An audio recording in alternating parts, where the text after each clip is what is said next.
Hello everyone, this is Reena Pandey and I'm again here with Daily MCQ Express containing 5 new questions based on current affairs and important topics from news.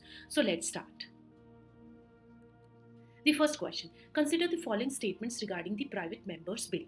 These statements are any member of the parliament MP who is not a minister can introduce the bill in the parliament. Second, 3 months notice. First is any member of the parliament. Second is 3 months notice is required for its introduction. Third, private members' bills are discussed only on Tuesdays. And fourth, these bills address the issues not covered by the government. Now, before proceeding to the answer, we should know what is a private member's bill and who is a private member. Private members include all MPs from both ruling and opposition parties who are not a part of the executive, right? So कोई भी private member जो minister नहीं है वो bill को introduce कर सकता है पार्लियामेंट में, राइट? अब ये बिल्स क्या एड्रेस करते हैं? ये बिल्स एड्रेस करते हैं उन इश्यूज को, उन प्रॉब्लम्स को जो हमारा एग्जिस्टिंग जो गवर्नमेंट लेजिस्लेशन है एड्रेस नहीं कर रहा है, वो उसकी कमी है, वो उसके लूप होल्स है और उन गैप्स को हाईलाइट करते हैं ये बिल्स, राइट? तो statement 1 and 4 are correct which we have iterated earlier. Now अब इन बिल्स को इंट्रोड्यूस करने के लिए क्या टाइम ड्यूरेशन चाहिए और ये कब डिस्कस होते हैं? इसके लिए सिर्फ हमें 1 month नोटिस रिक्वायर्ड होता है for the introduction of a private members bill.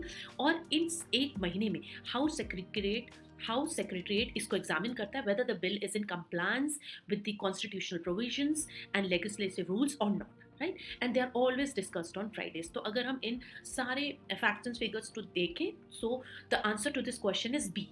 As you can see, B means only 1 and 4 are correct. Now we'll proceed to the next question. The statements for this question are: India does not have a specific law for refugees. India is a signatory to the 1951 Refugee Convention. And third, the principle of non-refoulement is a component of Article 21 of Indian Constitution. Now, this question has many important things to know about. So we will get to know about those things first. Now, first of all, we should know what are the laws in India for refugees.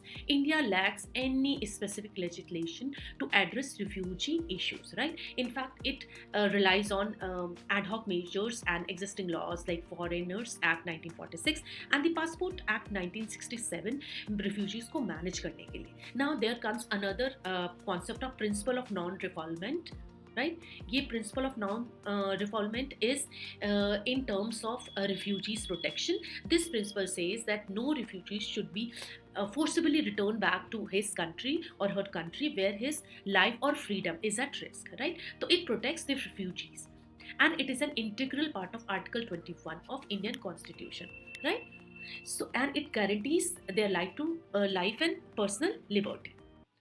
Now, the next statement is India is not a signatory to 1951 Refugee Convention. Now, we should know, first of all, we should know what is 1951 Refugee Convention. 1951 Refugee Convention एक international treaty था जिसने clearly define किया था कि कौन एक refugee हो सकता है, उसके क्या rights हैं और जो legal obligation state की है, what are the legal obligations of state to protect a refugee, right? But India is not a signatory to this. India is clearly not a signatory to this 1951 Refugee Convention. So, statements 1 and 3 are correct and statement 2 is incorrect. So the answer to this question is B, as we can see.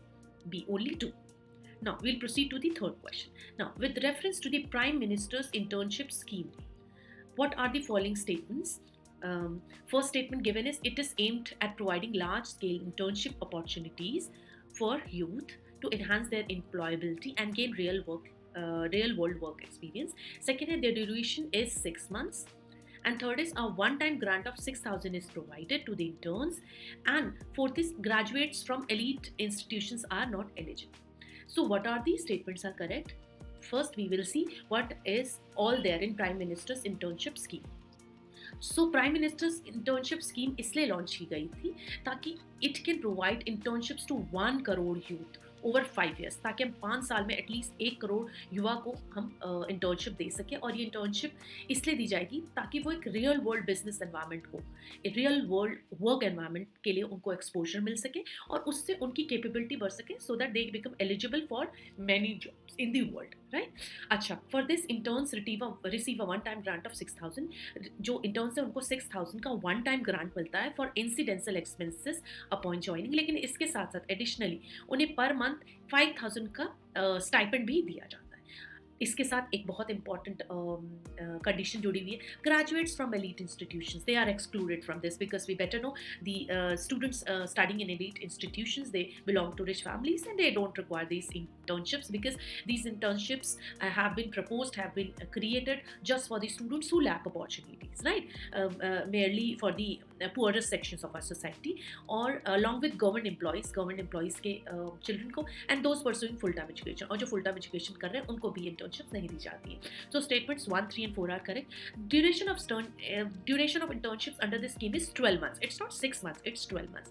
So the statement 2 is incorrect. So the answer to this question is C. As we can see, only 3 statements are correct, right? Now moving towards the fourth question.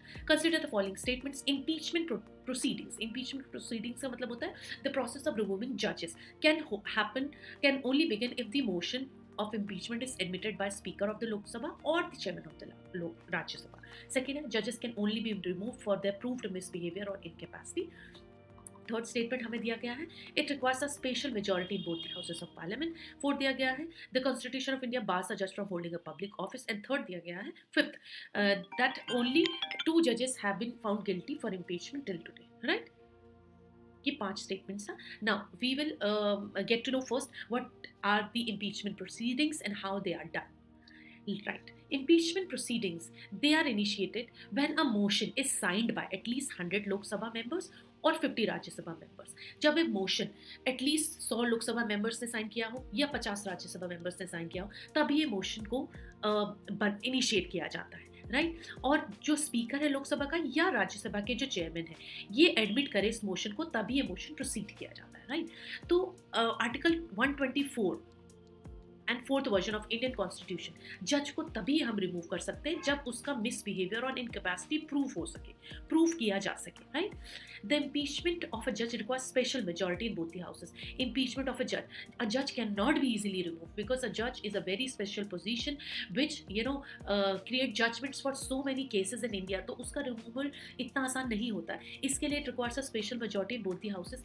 या तो उसकी majority हो total membership of both the houses, या 2/3 of the majority of those present and voting, right? ये सारी चीजें जरूरी हैं for the impeachment proceedings to get initiated and begin. आज तक सिर्फ 2 जजेस को रिमूव किया गया है, V Ramaswami and Justice Soumitra Singh, because they were found guilty by inquiry committees but they were not impeached due to political reasons, right? So statements 1, 2, 3 and 5 are correct. The last statement, the constitution does not bar a removed judge from holding a public office after impeachment. Impeachment के बाद constitution उसे बार नहीं करता है किसी और public office को join करने के. So seeing all the facts and figures, the answer to this question is C, as you can see from the statements. Answer is C. Only 4 statements are correct. Now we'll move to the question number 5. Consider the following statement. Smart Cities Mission aims to promote the sustainable and inclusive cities with the core infrastructure and improved quality of life. Okay. And the second statement, SAR, Smart Cities and Academia. And second, SAR, Smart Cities and Academia towards Action and Research. SAR initiative under the SCM aims to provide funding for urban research and development. Now, before seeking the answer to this question, we should know what is SCM and what is SAR. Right? SCM क्या, smart cities mission है. ये launch किया गया था 2015 में, so that we can promote sustainable and inclusive urban development, ताकि हम sustainable और अर्बन डेवलपमेंट को स्मार्ट सिटीज़ में लॉन्च कर सके. और हम उन्हें किस तरह से लॉन्च कर सके, किस तरह से प्रमोट कर सके सस्टेनेबल डेवलपमेंट को, अर्बन डेवलपमेंट को. हम उनके कोर इंफ्रास्ट्रक्चर को बढ़िया कर सके, क्वालिटी ऑफ लाइफ को इम्प्रूव कर सके और उन्हें clean, healthy and sustainable environment दे सके. और ये सब किस तरह किया जाए? By applying smart solution. So statement 1 is correct. Now what is SAR? SAR क्या है? Smart Cities and Academia towards Action and Research. ये इस तरह से बनाया गया है so that very top academic institutions like IITs, NITs and Smart Cities, इन दोनों को collaborate करके SAR बनाया गया है so that we can document landmark urban project under SCM and capture best practices, ताकि ये सारे इंस्टीट्यूशंस जो हैं वो इन सारी सिटीज़ के अर्बन डेवलपमेंट्स को सबको डॉक्यूमेंट कर सके, लैंडमार्क कर सके और उन पे रिसर्च कर सके और ये हमें बता सके कि what is the best for those cities. So it focuses on research, documentation, dissemination of knowledge and policy recommendations, but not funding. They do not fund these SCM, right? So it is mainly for research, documentation, to capture best practices and policy recommendations. applications. So answer to this question is answer A, as we can see from the facts and figures.